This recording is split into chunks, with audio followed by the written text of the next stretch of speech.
Pernahkah saudara merenungkan kenyataan yang pasti semua kita akan alami? Bahwa kita akan sendiri tanpa siapapun. Sekarang ini ketika banyak orang ada di sekitar kita, kita tidak pernah memikirkan hal ini. Setiap saat kita bisa menginginkan siapapun untuk menemani dan mendampingi kita.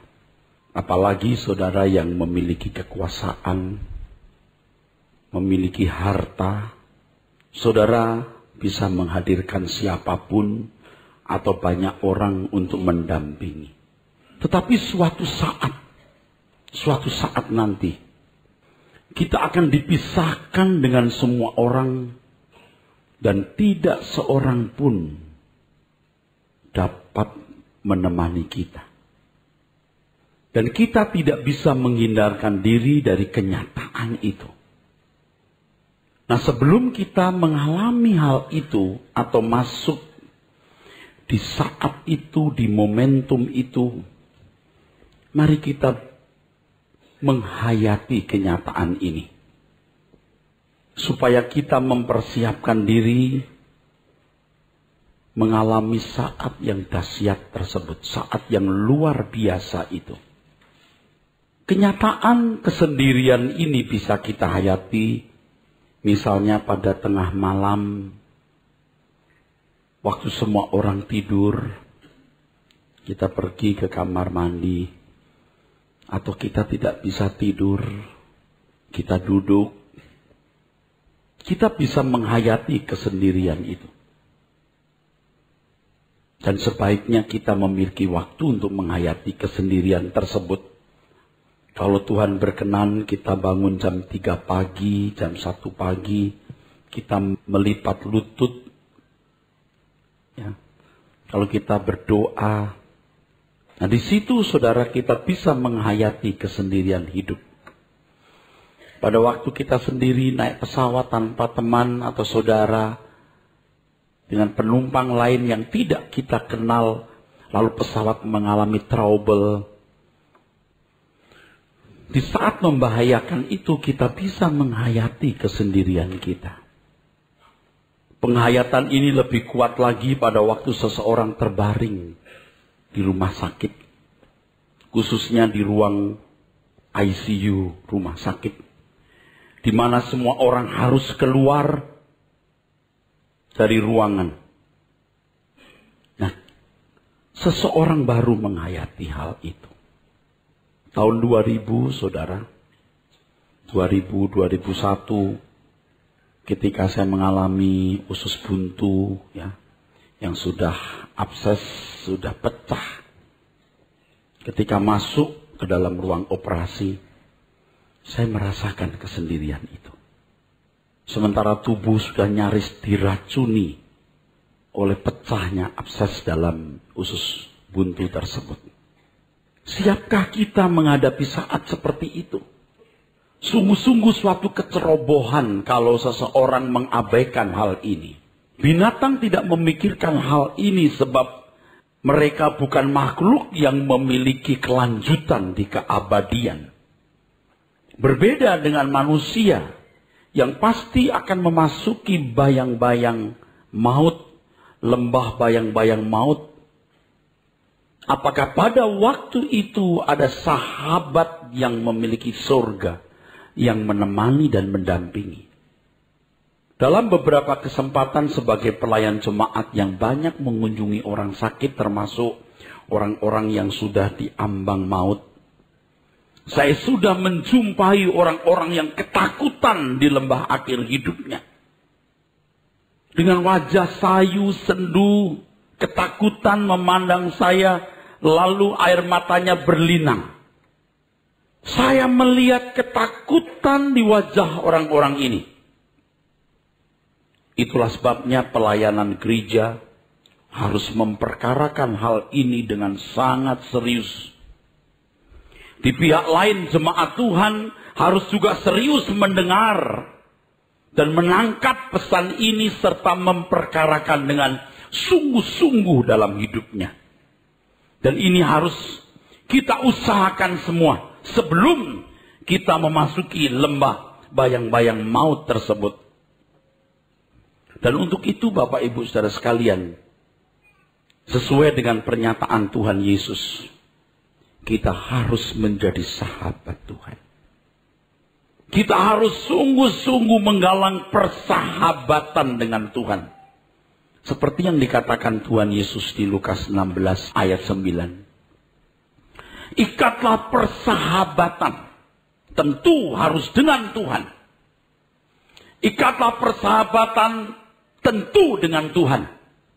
Menggunakan mamon yang tidak jujur. Supaya jika mamon tidak dapat menolong lagi, kita diterima di kemah abadi. Ada sahabat yang memiliki surga yang menemani dan mendampingi kita. Perhatikan kata sahabat di situ. Dalam bahasa Yunaninya philos, sahabat. Ada kata lain yang diterjemahkan friend juga dalam bahasa Inggris. Tetapi dalam bahasa Indonesia lebih tepat diterjemahkan teman. Hetairos. Ada philos, tapi juga ada hetairos. Kata hetairos ini diucapkan Tuhan Yesus untuk menyebut Yudas. Pada waktu Yudas menggiring orang-orang yang menangkap Tuhan Yesus di Taman Getsemani, Yudas berkata, orang yang kucium dialah orangnya yang kalian harus tangkap. Tuhan Yesus berkata kepada Yudas, dengan ciumankah, teman, engkau menyerahkan aku? Teman, bukan sahabat. Hetairos, bukan philos. Berkenaan dengan ini banyak orang Kristen yang merasa sudah bersahabat dengan Tuhan. Padahal hanya berteman. Memang mereka tidak berteman dengan setan melalui dukun. Tetapi mereka berteman dengan Tuhan melalui gereja dan pendeta sebagai brokernya. Jemaat datang ke gereja, diajar untuk berteman dengan Tuhan. Yaitu bagaimana menerima pertolongan Tuhan. Penyelesaian dari segala persoalan. Pemenuhan segala kebutuhan. Terutama kebutuhan jasmani. Dan kadang-kadang Tuhan juga dipakai untuk meraih apa yang menjadi ambisi dan cita-cita. Tetapi tidak mengajar bagaimana jemaat bersahabat dengan Tuhan. Sebenarnya ini sikap tidak pantas, saudaraku. Bapak Ibu, tolong ingat ya, dicatat menjadi pengetahuan saudara. Setan itu tidak bisa jadi sahabat. Sebab setan itu hanya merusak, membunuh, membinasakan. Dia mengambil keuntungan, bisa. Dan memang hanya untuk itu. Dengan umpan-umpan. Beda dengan sahabat. Sahabat itu adalah seseorang yang dengannya kita bisa berinteraksi. Saling memberi, take and give. Saling membela. Dan kita bisa menikmati sahabat. Setan tidak bisa dinikmati. Kalau mau menikmati setan, setan mensupkan dirinya pada deposito, uang, perhiasan, kekayaan dunia, kehormatan, dan lain sebagainya. Setan tidak bisa jadi sahabat, tapi bisa jadi teman. Anda mencintai dunia, Anda ingin kaya, Anda ingin terhormat, Anda ingin memiliki apa yang orang lain miliki, setan bisa kasih. Setan tidak bisa jadi sahabat. Nah, banyak orang merasa sudah bersahabat dengan Tuhan, padahal hanya berteman.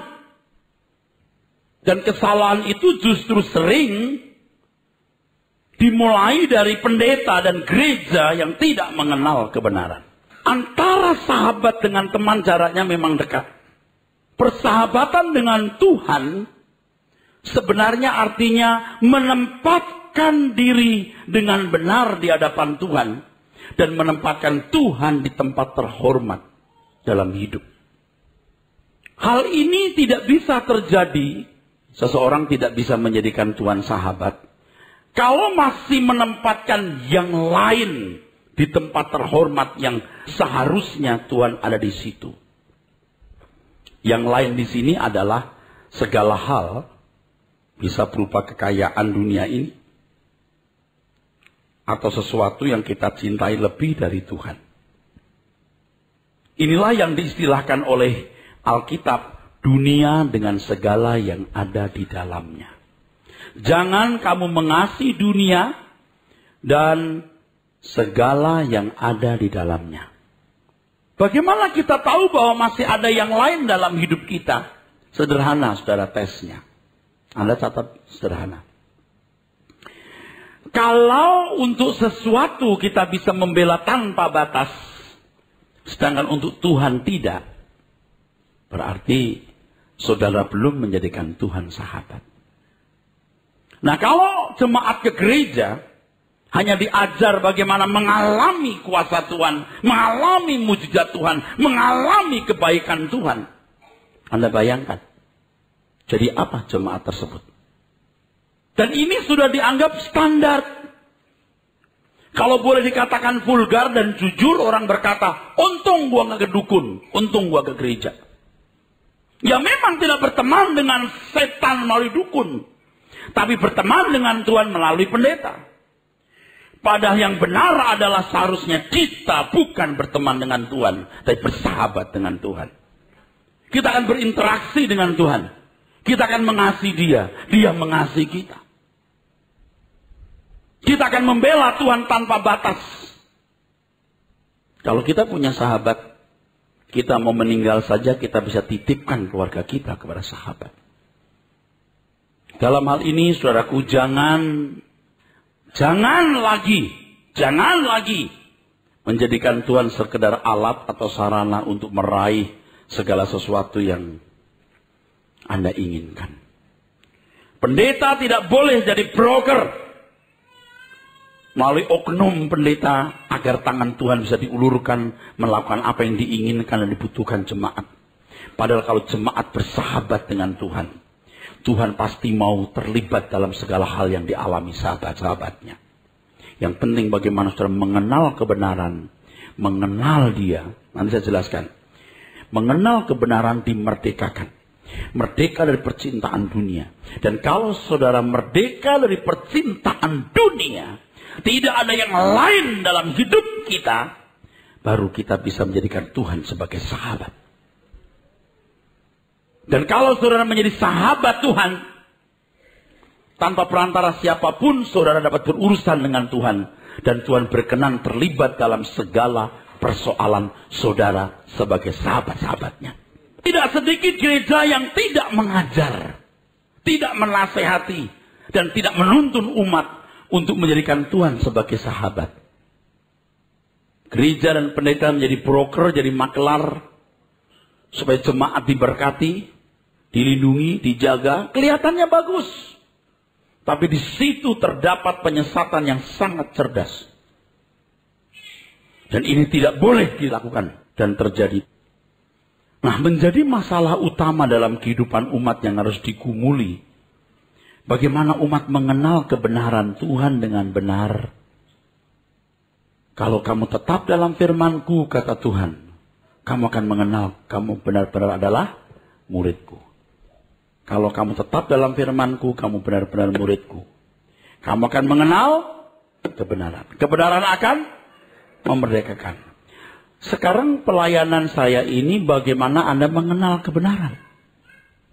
Supaya saudara dimerdekakan dari percintaan dunia. Supaya jangan ada yang lain dalam hidupmu.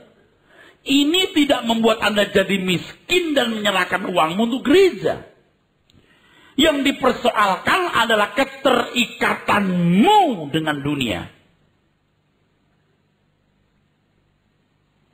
Sebab kalau saudara tidak mengenal kebenaran, Anda tidak merdeka dari percintaan dunia, Anda belum menempatkan Tuhan di tempat terhormat dalam hidup saudara. Oleh sebab itu fokus penggembalaan itu harus benar. Bukan sekedar bisa datang ke rumah saudara waktu Anda sakit, mendoakan usaha saudara. Kalau Anda buka toko, buka kantor, saya doakan. Oh bukan, tidak boleh, saya mau. Tapi lebih dari itu, Fokus penggembalaan ini adalah bagaimana saudara-saudara belajar kebenaran sehingga saudara dimerdekakan dari percintaan dunia. Yang akhirnya suatu hari nanti saudara bisa tidak terlalu membutuhkan saya. Dan memang suatu hari saudara tidak akan membutuhkan saya atau siapapun. Ketika Anda didorong ke ruang ICU karena umurmu suntuk dan napasmu tinggal sepotong-sepotong, Anda membutuhkan Tuhan di situ. Dan kalau Anda sudah menjadi sahabat Tuhan, saya hanya bisa melambai dari jauh dan berkata, tunggu saya di sana. Di lain pihak, umat Tuhan harus menyediakan diri, waktu, tenaga, dan segala sesuatu untuk dimuridkan atau diajar mengenal kebenaran. Ini satu-satunya jalan yang tidak bisa diganti untuk membangun persahabatan dengan Tuhan. Ya, saudara. Kalau selama ini Anda di level teman bagi Tuhan, ya, berteman dengan Tuhan. Melalui pertumbuhan iman yang sejati, Anda mengenal kebenaran, kebenaran memerdekakan saudara, saudara bisa menjadi sahabat Tuhan. Nah, pertumbuhan iman ini ditandai dengan pudarnya keindahan dunia di pemandangan saudara.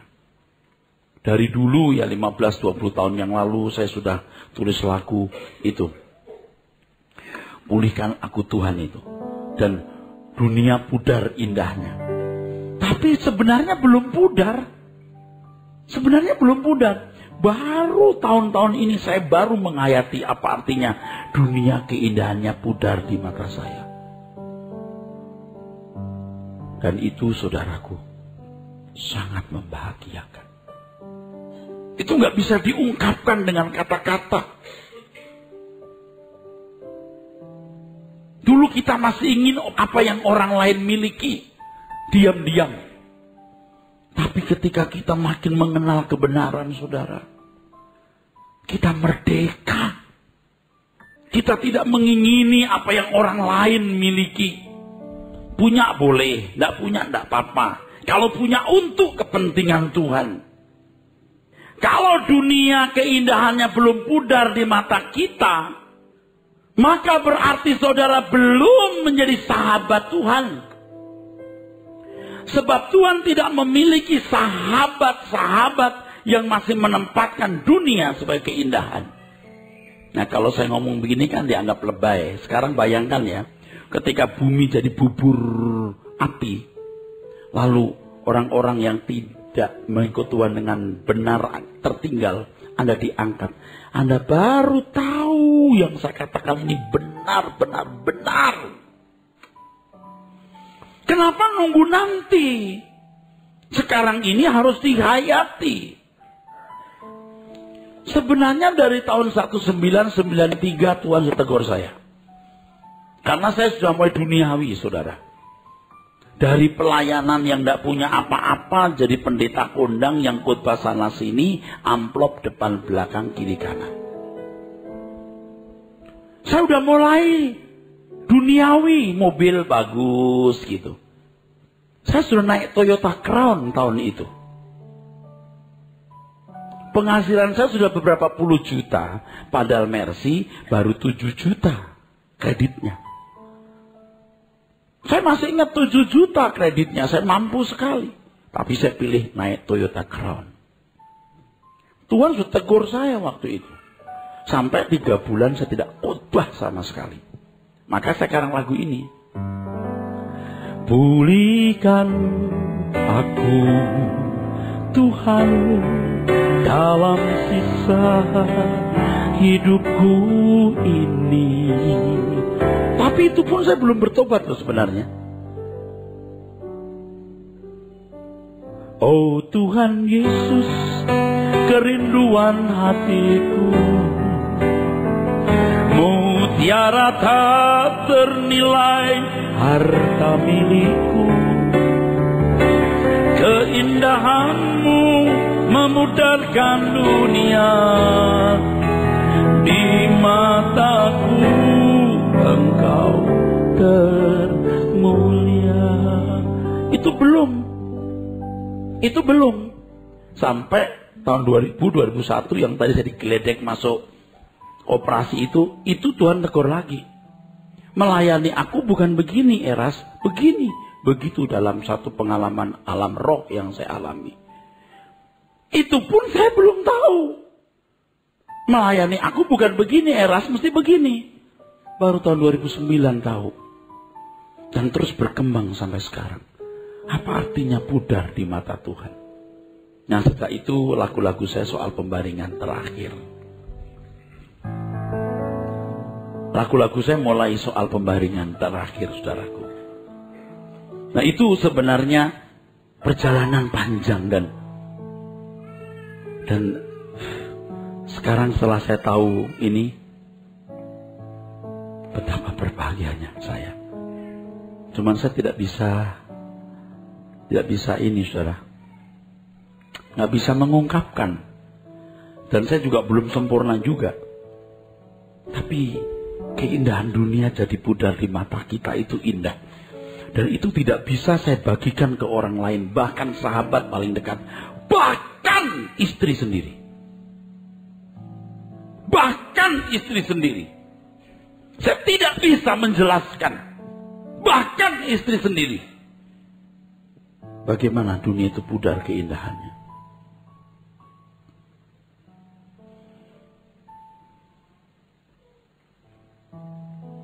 Saudaraku, kalau dunia masih indah di mata saudara, itu percintaan dunia.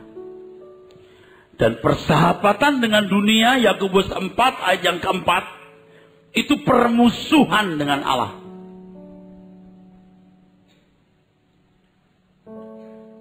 Saya kira banyak saudara yang masih belum puas gitu, karena belum punya mobil, belum puas duitnya, belum sekian, belum banyak sekian, belum puas kalau penghasilannya buku belum sekian. Anggaplah yang Anda miliki hari ini pas untuk saudara. Amin. Anda mungkin masih punya masalah A, masalah B, saya ngerti. Tapi jangan itu mengganggu pikiranmu. Itu ngomong gampang, prakteknya sulit. Ya saya tahu sulit. Tidak ada barang bagus harga murah, saudara. Nggak ada. Anda bisa. Kalau mau bisa. Masalah banyak. Kebutuhan banyak, mendesak. Belum kalau punya utang belum bayar. Belum bisa mengembalikan. Saya mengerti. Tapi apa artinya itu dibanding dengan kesempatan membangun hubungan dengan Tuhan? Ini loh, jangan sia-siakan kesempatan ini. Jangan sampai berteman dengan Tuhan saja. Dengan intrik-intrik mau memanfaatkan Tuhan. Lalu nanti di ujung maut, di lembah maut, bayang-bayang maut, Anda mengharapkan Tuhan hadir. Kurang ajar. Tuhan pasti tidak menemani saudara. Karena saudara meletakkan Tuhan tidak di tempat yang terhormat. Orang yang masih memandang dunia indah, menurut versinya, saya tidak mengatakan dunia ini gak indah. Dunia ini ciptaan Tuhan yang indah. Tapi harus memandang keindahan dunia menurut versi Tuhan. Supaya kita menempatkan Tuhan di tempat yang pantas dan terhormat. Dunia bukan tidak boleh dinikmati. Dinikmati, tapi dinikmati secara benar. Nah ini kan mesti perlu dibedah dengan khotbah panjang lebar, saudara. Dengarkan sih di khotbah saya. Seorang yang masih memandang dunia ini indah menurut versinya, berarti ia belum melihat kemuliaan Allah atau belum melihat keindahan kerajaan surga. Sebab kalau kita melihat keindahan kerajaan surga, keindahan dunia ini menjadi pudar, saudaraku. Nah sekarang bagaimana saya bisa membuka pikiranmu melihat keindahan kerajaan surga? Kalau Anda tidak serius belajar, tidak bisa.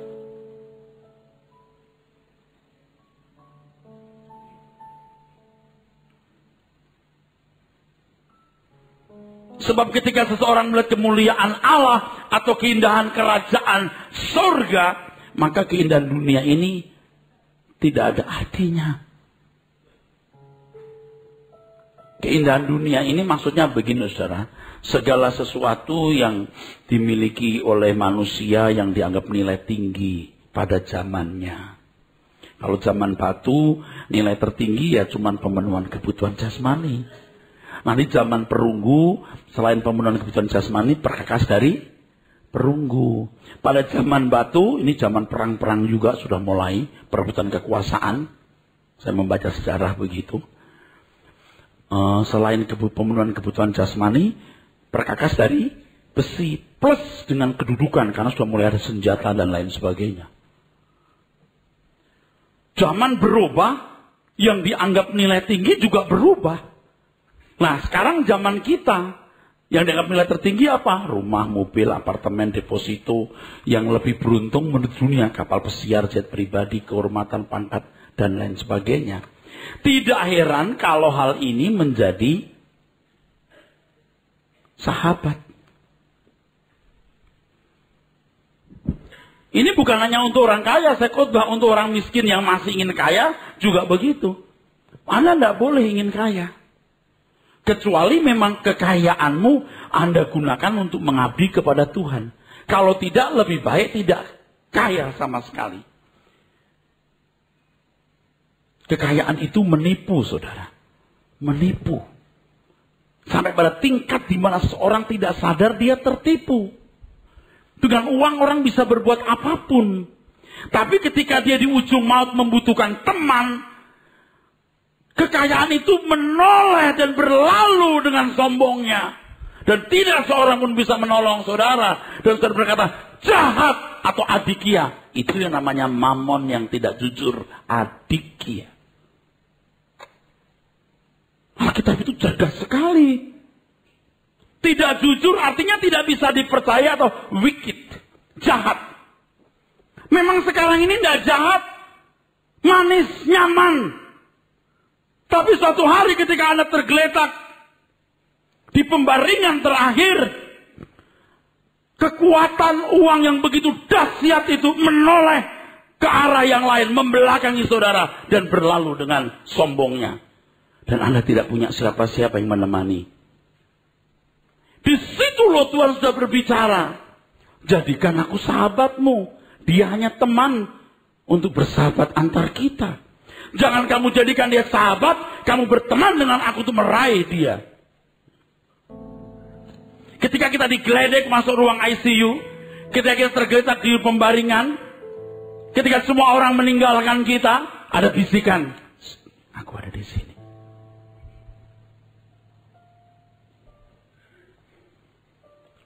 Saya bicara ini gak ada keuntungan apa-apa kecuali saya melakukan kehendak Tuhan dan untuk keselamatan saudara.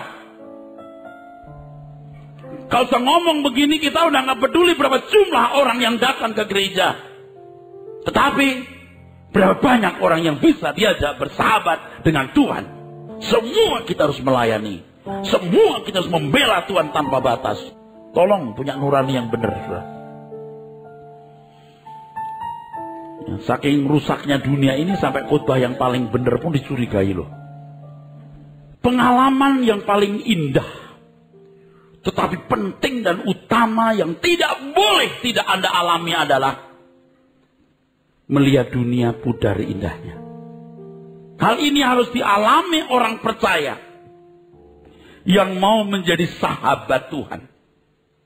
Filipi 3 ayat 8. Filipi 3 ayat 8, saudara. Malahan segala sesuatu kuanggap rugi karena pengenalan akan Kristus Yesus Tuhanku lebih mulia daripada semuanya.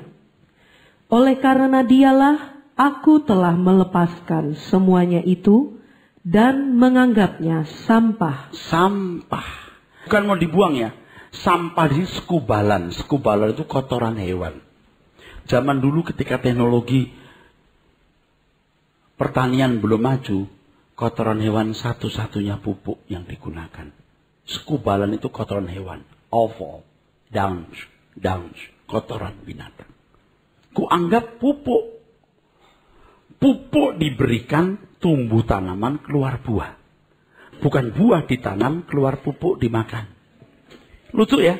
Tapi banyak manusia begini loh. You bukan mencari kekekalan dengan menjadikan kekayaan dunia pupuk. Tapi you jadikan Tuhan pupuk. Ini loh masalahnya. Bukan tidak menghargai uang loh. Kita harus cari uang banyak. Kita tidak salah menikmati dunia. Tapi dengan cara anak Tuhan. Bagaimana itu Pak? Anda harus cerdas. Gimana cerdas Pak? Dengarkan CD khotbah saya. Kalau sampai saudara binasa, saya tidak salah. Karena saya sudah ngomong. Terus kalimatnya gimana? Supaya aku memperoleh Kristus. Barter. Dunia harus menjadi pudar supaya kita memperoleh Kristus. Itu tidak bisa enggak Pak. Nah sekarang bagaimana memudarkan keindahan dunia di matamu? Itu tidak bisa cepat. Sahabat-sahabat dekat saya juga terus tiap kali ketemu firman-firman. Itu nggak langsung berubah. Selama keindahan dunia belum pudar di mata seseorang, ia belum pantas untuk menjadi anak-anak Allah yang juga menjadi sahabatnya. Orang seperti ini jangan berharap di ujung maut Tuhan akan mendampingi. Sebab ia tidak memperdulikan perkataan Tuhan.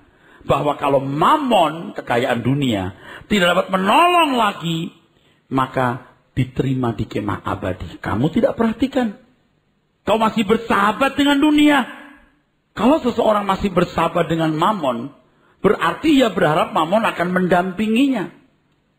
Orang-orang seperti ini akan tertipu oleh mamon yang tidak jujur atau adikia. Artinya jahat. Pada waktu hidup, seseorang tidak menyadari jahatnya mamon. Tetapi ketika membutuhkan seseorang untuk mendampingi pada saat yang penting dan sangat dibutuhkan di lembah bayang-bayang maut, baru dia menyadari betapa jahatnya kekayaan. Sebenarnya yang membuat kekayaan jahat itu bukan kekayaan itu sendiri. Kitanya yang memperlakukan salah. Kekayaan sih tidak jahat. Uang tidak jahat, cinta uang yang salah. Kekayaan akan menjadi jahat kalau dijadikan sahabat, sementara Tuhan hanya menjadi teman. Ini berarti tidak menempatkan Tuhan di tempat terhormat dalam hidup ini. Kalau orang bertindak demikian, pasti suatu hari akan menyesal. Celaka sekali. Tapi di dunia ini dia masih merasa beruntung. Celaka. Kalau sampai saya mengesankan bahwa orang itu juga beruntung, waduh, saya jahat sekali. Makanya saya katakan kepada saudara, you are nothing, sir. You are nothing. Many times I thought, you kaya, you are nothing. Nah begini saudara, dari sejak muda, manusia kan sejak kecil, biasa dipertontonkan. Kesenangan-kesenangan hidup, yang dibangun dari berbagai fasilitas yang ada di bumi. Sampai membentuk kepribadian yang kuat dengan warna itu. Klimaksnya sampai jiwanya merasa tidak lengkap tanpa fasilitas keindahan dunia tersebut. Sampai taraf ini, seseorang menjadi budak barang-barang dunia. Sama seperti atau sama artinya menjadi budak setan.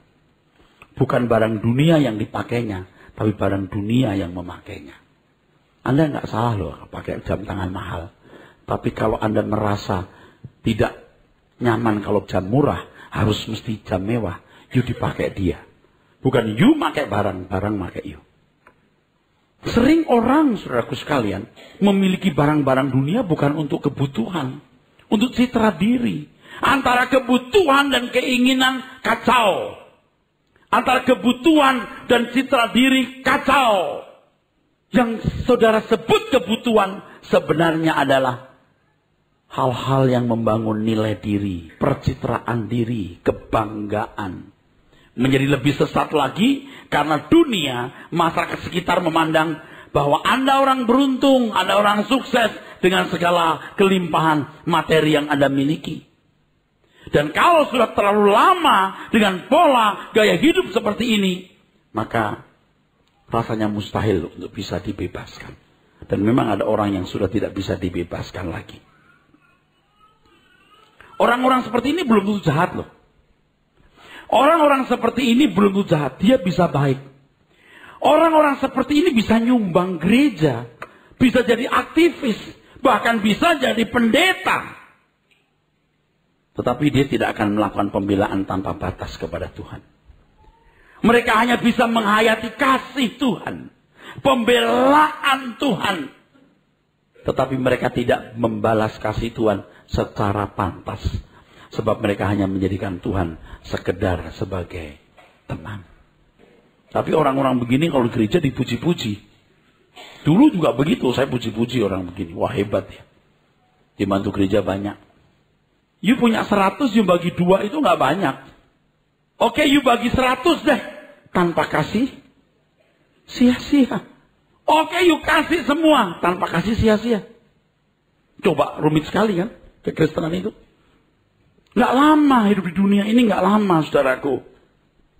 Jadi orang-orang yang mencintai dunia bukan berarti jadi orang jahat loh. Jadi orang baik, ya nyumbang gereja, ya jadi aktivis. Bukan tidak mungkin jadi pendeta. Tapi pasti dia tidak mencintai Tuhan secara pantas. Masih ada yang lain di dalam hidupnya. Berkenaan dengan ini, betapa indahnya dan beruntungnya kalau seseorang bertumbuh dalam iman sampai level keindahan dunia pudar di matanya. Saya tadi sudah mengatakan, saya ulangi ya Bapak Ibu. Kepada teman paling dekat pun saya tidak bisa membagikan hal ini. Bahkan kepada istri sendiri. Dia harus bertumbuh. Dia harus mengenal kebenaran. Dia harus dimerdekakan. Baru dia tahu keindahan dunia itu pudar. Saya kira ada beberapa teman sekitar saya yang mikir begini walaupun gak ngomong. Kenapa ya Pak Era senekat ini ya? Mungkin. Sangat besar kemungkinan. Dia tahu. Saya nekat kalau untuk Tuhan, saya nekat. Mungkin dia berpikir, kenapa ya sih Pak Era senekat ini? Satu rahasianya. Ketika keindahan dunia pudar di mata kita. Kita tidak bisa ngomong, tapi kita tahu. Kita merasa itu. Saudaraku sekalian, ini hal yang tidak bisa tidak Anda alami. Ini hal yang paling penting. Ini titik tolak seseorang lahir baru dan memilih Tuhan. Kalau dunia belum pudar keindahan di matamu, Anda belum memilih Tuhan. Anda belum lahir baru. Tuhan tidak mungkin punya sahabat yang belum lahir baru. Tuhan tidak mungkin punya sahabat yang belum lahir baru. Tuhan punya sahabat yang sudah lahir baru. Dan sahabat Tuhan adalah orang-orang yang tidak memandang dunia ini indah. Sekarang kalau saudara ke gereja mana-mana ya, rata-rata begitu, mengagungkan kasih Tuhan. Kasihnya, kasih setianya, begitu kan? Tetapi mereka tidak membalas kasih Tuhan itu secara pantas. Saudaraku sekalian, sejak saat seseorang memandang dunia ini pudar keindahannya, dia baru menghargai kekayaan kerajaan surga secara pantas. Dan orang seperti ini baru sungguh-sungguh bisa memuliakan Tuhan. Jadi kalau selama ini kita berkata, oh Tuhan mulialah namamu besar, engkau layak dipuji disembah. Oh iya memang. Kemuliaanmu mengatasi langit dan bumi. Oh iya memang. Keagunganmu mengatasi segalanya. Oh iya memang. Tapi kamu tidak memuliakan aku. Kemuliaanku mengatasi bintang, tapi tidak mengatasi keindahan harta kekayaan yang kamu nilai. Kan kita bilang begini, oh Tuhan keindahanmu luar biasa. Kemuliaanmu mengatasi langit. Keagunganmu mengatasi segalanya. Engkau layak dipuji, disembah. Memang. Kemuliaanku mengatasi bintang, mengatasi langit. Keagunganku mengatasi segalanya. Tetapi tidak bisa mengatasi keindahan yang kau pandang. Harta kekayaanmu yang kau pandang indah itu. Karena kau menilai kekayaan dunia lebih dari aku. Memang kemuliaanku mengatasi segala bintang. Tapi tidak bisa mengatasi kekayaan yang kau pandang indah di hatimu atau di jiwamu. Itu kita lakukan. Kesalahannya itu kita lakukan. Oh Tuhan, kau luar biasa. Then sing my soul, my Savior God to thee. How great thou art. How great. Tapi Tuhan bilang, tapi tidak besar untuk kamu. Besar untuk jagat raya, tapi nggak besar untuk kamu. Sebab yang besar untuk kamu, kekayaan kamu. Ketika saudara memandang dunia ini pudar indahnya, Anda baru pantas memperoleh Kristus. Filipi 3:8. Malahan segala sesuatu kuanggap rugi, karena pengenalan akan Kristus Yesus Tuhanku lebih mulia daripada semuanya. Oleh karena dialah, aku telah melepaskan semuanya itu. Harus melepaskan semuanya itu, terus. Dan menganggapnya sampah. Atau kujadikan sampah. Supaya aku memperoleh Kristus. Anda tahu nggak kalimat ini berkaitan dengan Lukas pasal 16:9. Ikatlah persahabatan dengan Tuhan mempergunakan mamon. Jadikan keindahan dunia, pangkat, gelar, kekayaan yang kau miliki jadi pupuk untuk Tuhan. Sana. Amin.